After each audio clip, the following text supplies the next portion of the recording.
Hola chicos, seguimos con fisiología endocrina 4, casi me olvido de las hormonas del metabolismo del calcio y del fosfato que me faltaban. El calcio y el fosfato son esenciales para la vida humana porque ustedes ya saben muchos de los papeles que ejercen. Algunos son estructurales en los tejidos duros, por ejemplo huesos y dientes, y otros son reguladores de las vías metabólicas y en la transmisión de señales, como el calcio para la liberación de un montón de neurotransmisores y de hormonas, por ejemplo. En la sangre, la mayor parte del fosfato se encuentra en forma ionizada del ácido fosfórico y se denomina fosfato inorgánico. Las dos fuentes principales de calcio y de fosfato inorgánico circulante son la dieta y el esqueleto, los huesos. Hay dos hormonas principales, la 1,25-dihidroxivitamina D, también llamada calcitriol, y la hormona paratiroidea, que regulan la absorción intestinal de calcio y fosfato y la liberación de estos compuestos hacia la circulación tras la reabsorción ósea. Los principales procesos para eliminar el calcio y el fosfato de la sangre son la excreción renal y la formación de hueso, y ambos procesos son regulados por el calcitriol y por la paratormona. Hay otras hormonas como la calcitonina y factores de crecimiento parácrino que también regulan la homeostasis del calcio y el fósforo, pero que no las vamos a ver en la clase hoy. Bueno, además de conseguir el calcio de la dieta, las personas tienen un gran depósito, más de 1 kilo, piensen, más de 1 kilo de calcio en los huesos, de donde puede ser reclutado para mantener una calcemia normal en los tiempos de limitación dietética o cuando aumentan las necesidades, como sucede en el embarazo o en la lactancia.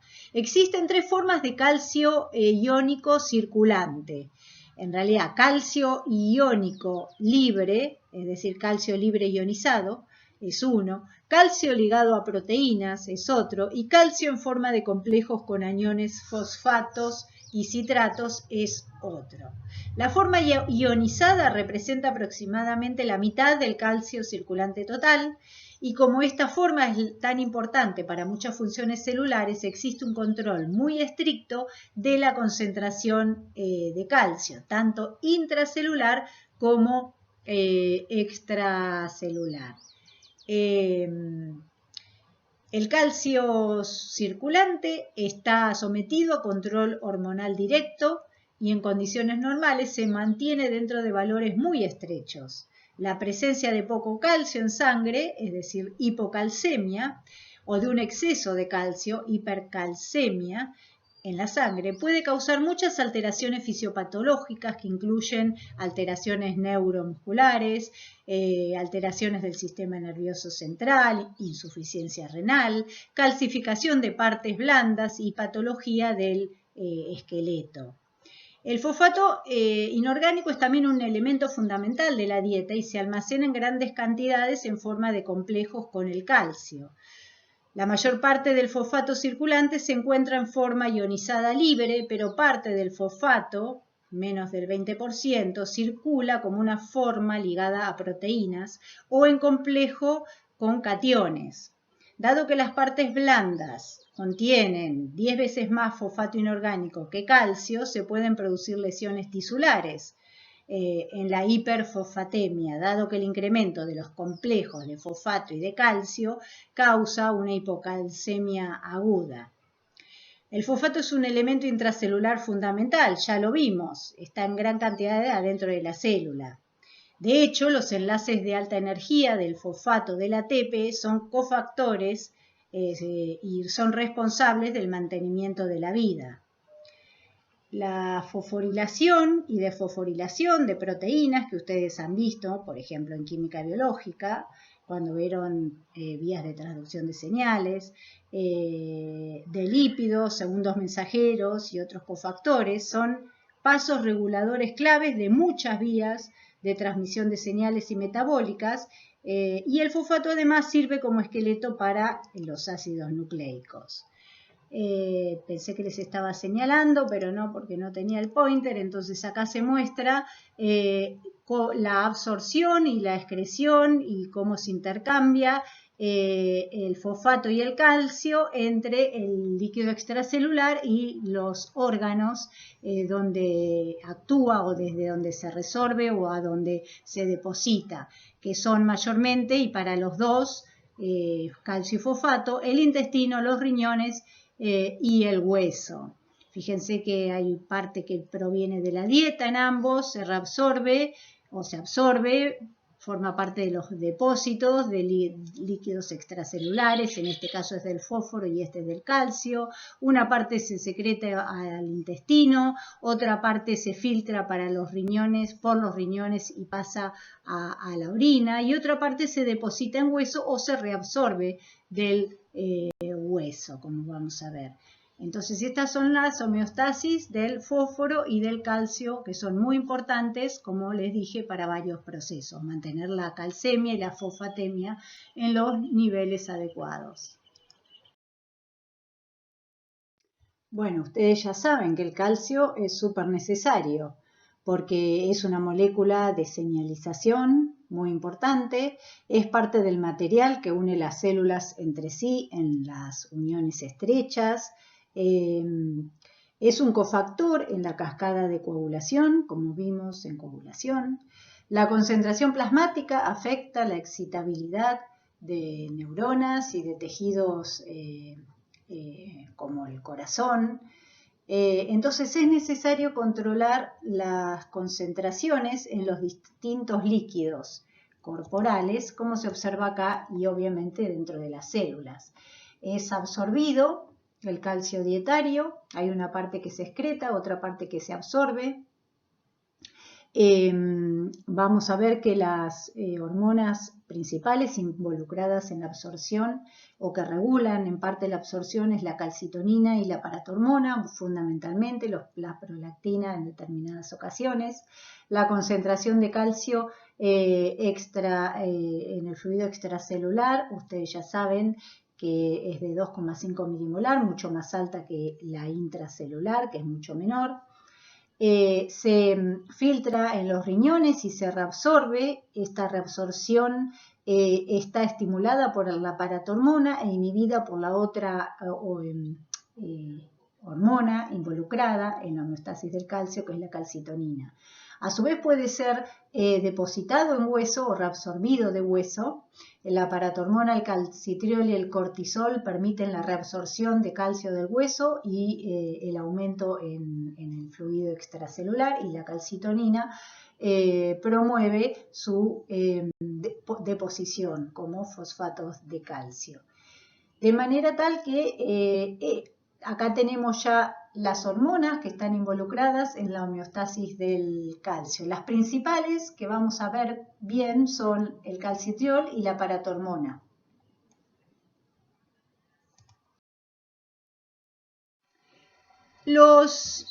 Bueno, como les dije, las principales hormonas involucradas son, que vamos a ver hoy, el calcitriol o vitamina D y la paratormona o PTH.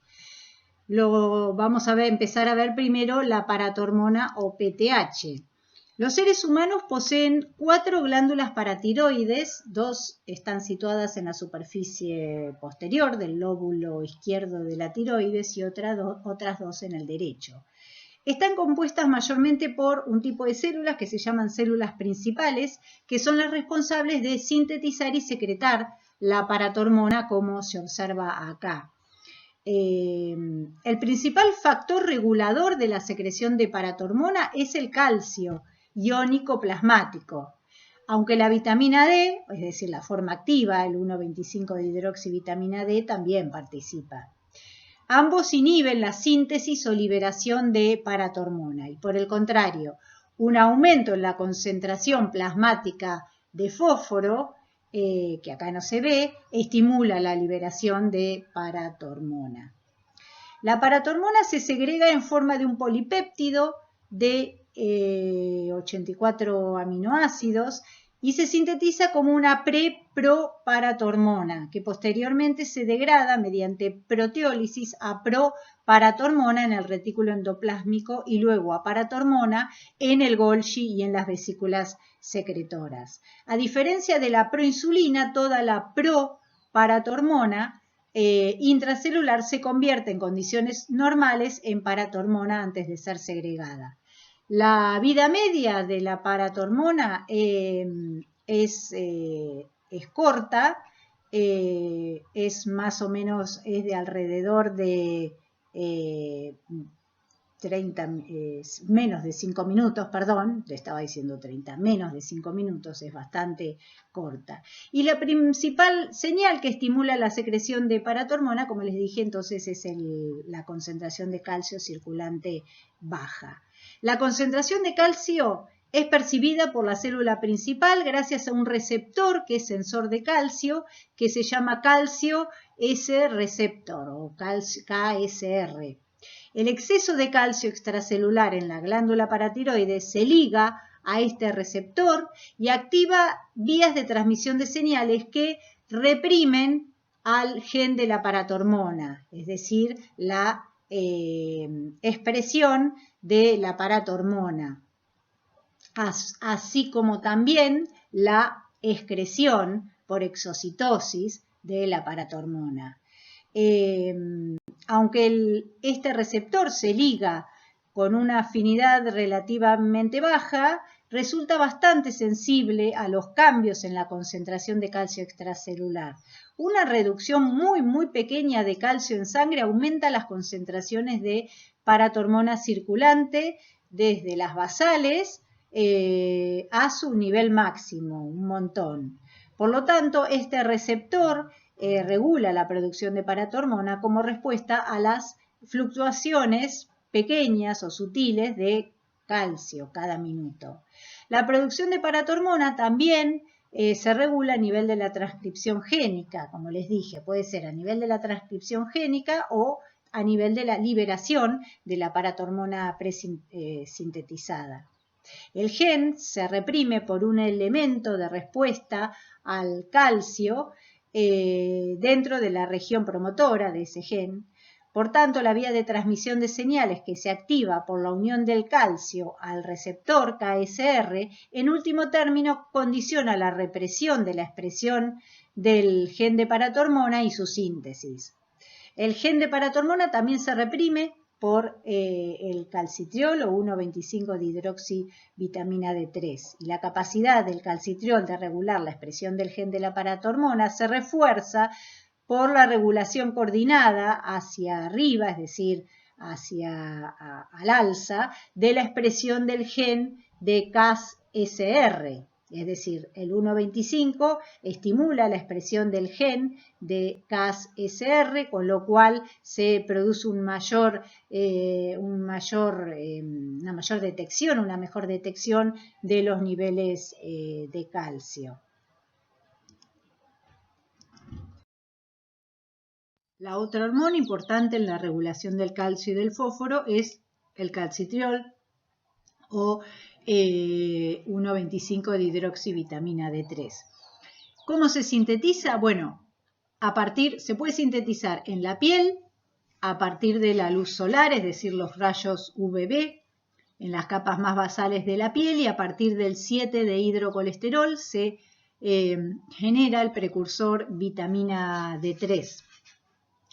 También hay una vitamina D, la vitamina D2, que se produce en las plantas y puede ser ingerida mediante alimentos. La vitamina D3 y en menor la vitamina D2, que se absorben de la dieta, porque también hay vitamina D3 que se absorbe de la dieta, tienen una eficacia similar cuando se convierten en las formas hidroxiladas activas, pero para esto tienen que sufrir las hidroxilaciones. El equilibrio entre la vitamina D3 sintetizada en forma endógena, es decir, en la piel, y la absorción de las formas dietéticas tiene importancia en algunas situaciones. Por ejemplo, los individuos cuya piel tiene mucha melanina en la epidermis y que viven a grandes latitudes, convierten menos 7-dehidrocolesterol en vitamina D3, de forma que dependen más de las fuentes dietéticas de la vitamina D. La vitamina D3 se transporta por la sangre desde la piel al hígado. Las vitaminas D3 y D2 llegan al hígado de forma directa, entonces transportadas por la circulación portal y de forma indirecta por los kilomicrones. Eso se ve mejor acá, en este gráfico, a través de los kilomicrones o de manera directa.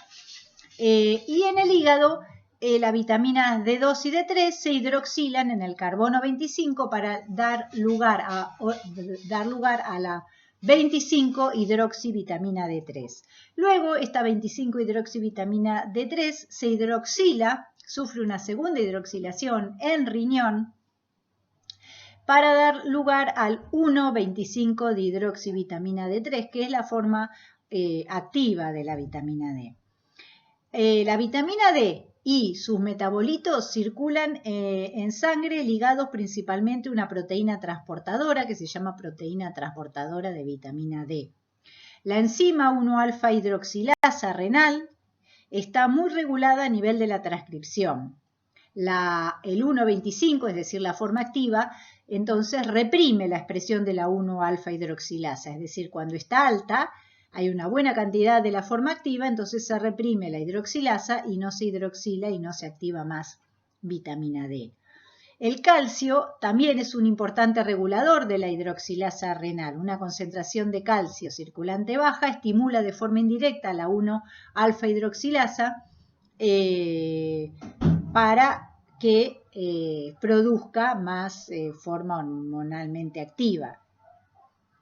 Además, de forma indirecta hace aumentar las concentraciones de paratormona, mientras que la concentración de calcio elevada inhibe la actividad de la 1-alfa hidroxilasa de manera directa mediante la regulación de la expresión del receptor de calcio, ese Cas-R que les había mostrado recién, en el túbulo proximal. ¿Cuáles son las funciones de cada una de estas hormonas? La paratormona ejerce una serie de funciones sobre las células diana que están en riñón y en hueso, como se observa en estas dos figuras. Acá se ve cómo regula la concentración de calcio y la concentración de fosfato esa paratormona. En los túbulos renales, los receptores de paratormona se localizan en la membrana vasolateral y la unión de la paratormona a estos activa sistemas de señalización intracelular y de esta manera se modifica el transporte transepitelial, obviamente, de calcio y de fosfato. Una de las principales acciones de la paratormona es estimular también la reabsorción de calcio en la porción gruesa de la rama ascendente del asa de Henle y en el túbulo contorneado distal. Casi la totalidad del calcio que se filtra a diario se reabsorbe en el túbulo proximal y en la porción gruesa de la rama ascendente del asa de Henle. La parte distal de la nefrona, en cambio, es responsable de absorber solo el 5 al 10% restante del calcio filtrado y el 5% se elimina, se excreta por orina.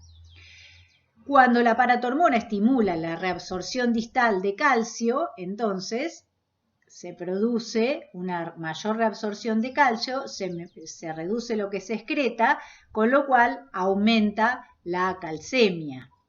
Y la vitamina D ejerce una acción sinérgica porque también favorece la reabsorción de calcio por los túbulos y entonces actúan de manera sinérgica. La paratormona además reduce la reabsorción de fósforo en el túbulo proximal, produciendo una fosfaturia característica y reduciendo los niveles plasmáticos de fósforo.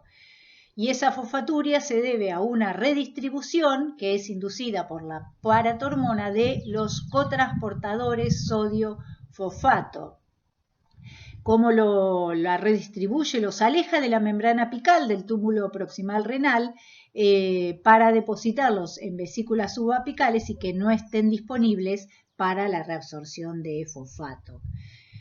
De una manera similar también regula la concentración, como se ve acá, de tubular de fosfato, que era lo que les decía yo recién, y el 1,25 de hidroxivitamina D3 o calcitriol ejerce un efecto sinérgico para la recuperación o la regulación de la reabsorción tubular de fosfato. Fíjense que la paratormona también tiene un efecto en hueso a través de su acción sobre los osteocitos.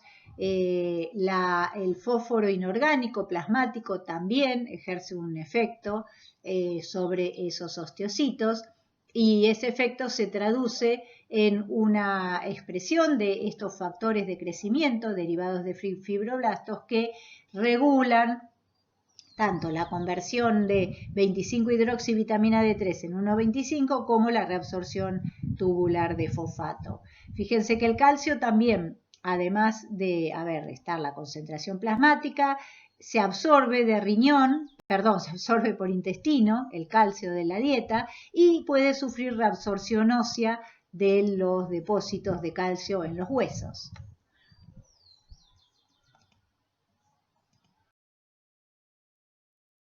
Este es el efecto que ejerce la paratormona en hueso, que es el segundo gran tejido diana de la paratormona. En el hueso se estimula tanto la reabsorción como la síntesis ósea. Fíjense que la reabsorción del hueso es producida mayormente por los osteoclastos, que son células multinucleadas, y acá se verían los osteoblastos que depositan la matriz ósea y para eso necesitan calcio y fósforo.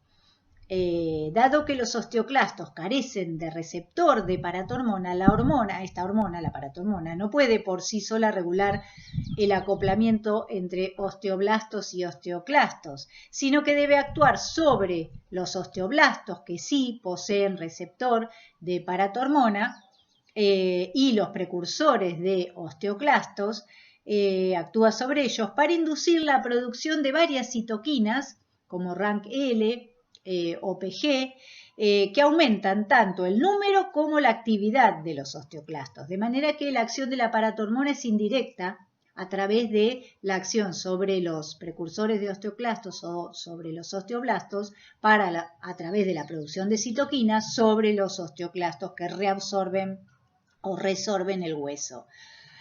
La paratormona sobre los osteoblastos hace que liberen agentes como el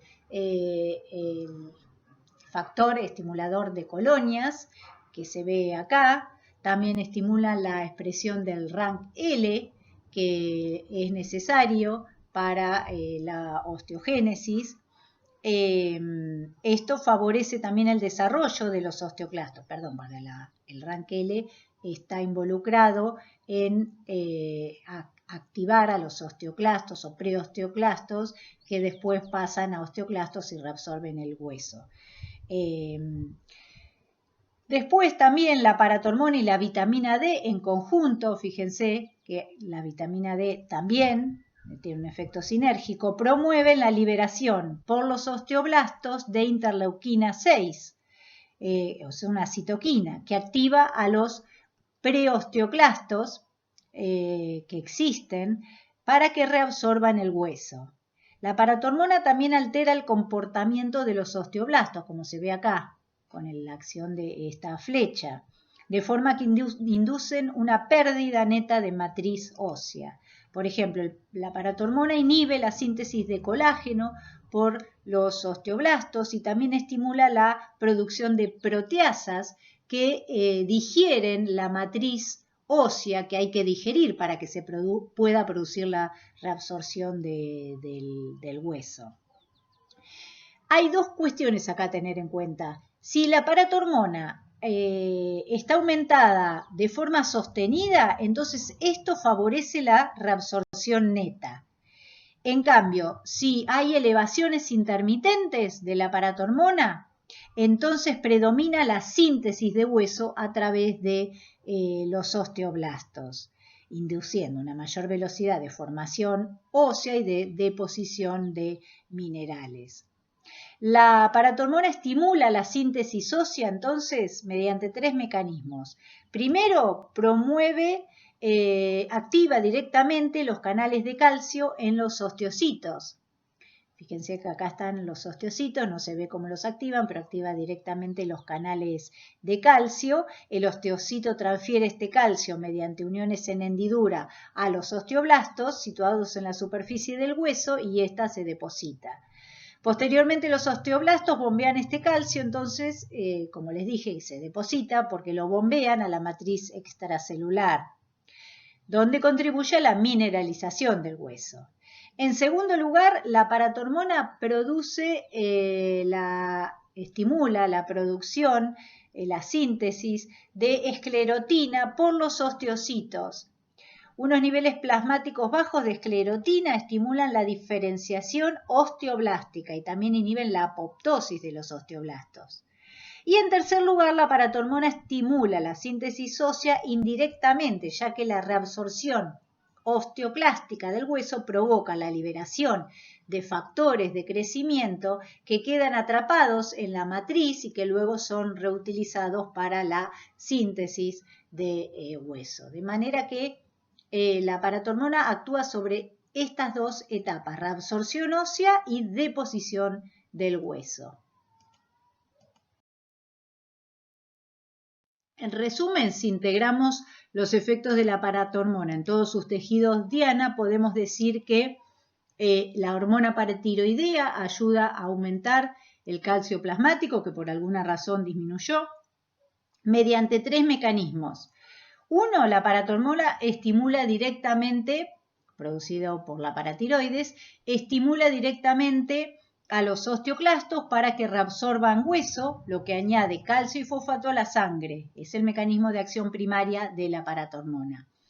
En segundo lugar, la paratormona estimula a los riñones para que reabsorban más calcio, pero actúa para disminuir la reabsorción renal de potasio. Esto lo que hace es aumentar las concentraciones de calcio en sangre sin promover el depósito de cristales de fosfato de calcio en hueso. Y tercero, la paratormona estimula a los riñones para que produzcan la enzima 1-alfa-hidroxilasa que activa a la 25-hidroxivitamina D3, es decir, la hidroxila en la posición 1 para generar el metabolito activo de la vitamina D, que es el 1-alfa-25-dihidroxivitamina D3, que entonces estimula la absorción de calcio y fosfato desde los alimentos a través del epitelio intestinal. Y acá se observan las acciones de la vitamina D a nivel intestinal, que son unas de las más importantes. Estas acciones pueden agruparse en dos categorías. Acciones sobre tejidos diana clásicos involucrados en la regulación de la homeostasis mineral y ósea, como se muestra acá, las células intestinales, para la absorción de calcio y para la absorción de fósforo.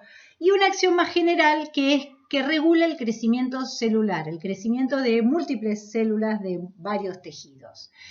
Las acciones el calcitriol o 1,25-dihidroxivitamina D3 sobre el intestino delgado, el hueso y el riñón sirven para evitar que se produzcan descensos o aumentos anómalos en la concentración plasmática de calcio.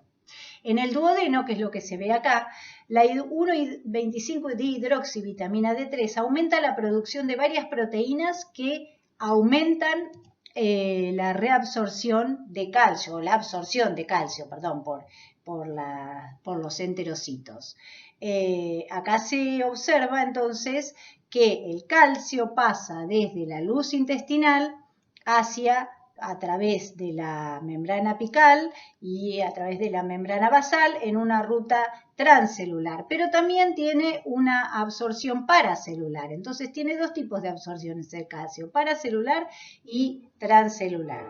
En la ruta paracelular, que tiene lugar a lo largo de todo el intestino delgado, el calcio se desplaza pasivamente hacia la sangre y el 1,25-dihidroxivitamina D no regula esta ruta.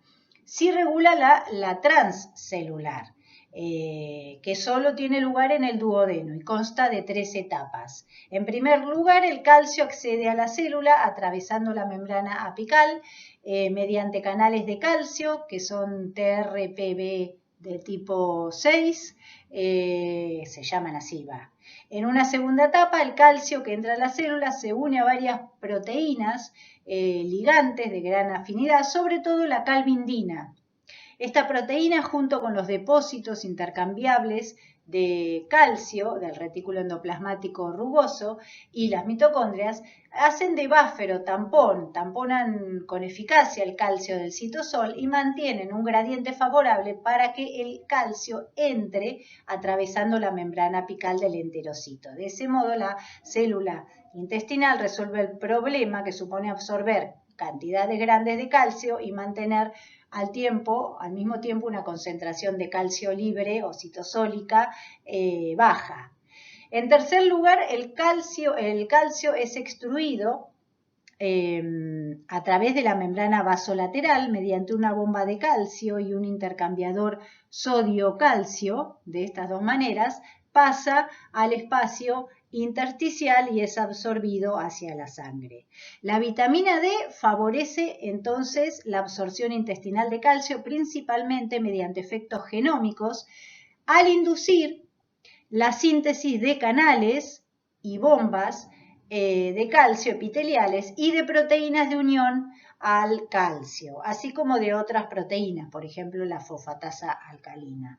La vitamina D también estimula la absorción de fósforo, como se ve acá abajo, por el intestino delgado. La etapa inicial está mediada por el cotransportador sodio-fósforo inorgánico y es la etapa de velocidad limitante del transporte transepitelial. Y luego hay salida del fósforo a la circulación, de tal manera que mediante estos dos transportadores se incrementa la reabsorción de fósforo. El 1,25 de hidroxivitamina D3 estimula la síntesis de esta proteína transportadora, favoreciendo así la entrada de fósforo a las células de la mucosa intestinal. Y luego salen a favor de su gradiente por este cotransportador que involucra fosfato y también sodio. Fíjense que acá tenemos la bomba sodio-potasio ATPasa para producir el gradiente de sodio necesario para transportar fosfato. ¿Por qué está con un signo de interrogación? Porque, bueno, no es muy conocido este transportador, parece que involucra también sodio, pero, como les decía, pero no está del todo determinado.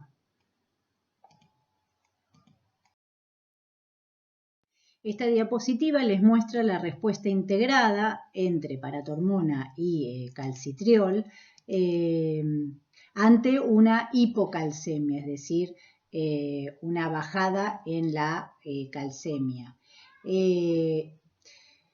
Fíjense que la concentración baja en sangre es detectada, como vimos, por los receptores de calcio de la membrana plasmática de las células paratiroideas, de las células principales de la paratiroides, recuerden que era el CAS-R, y esto estimula la secreción de paratormona. A nivel renal, la paratormona aumenta la reabsorción de calcio en la rama ascendente gruesa del asa de Henle y el túbulo distal.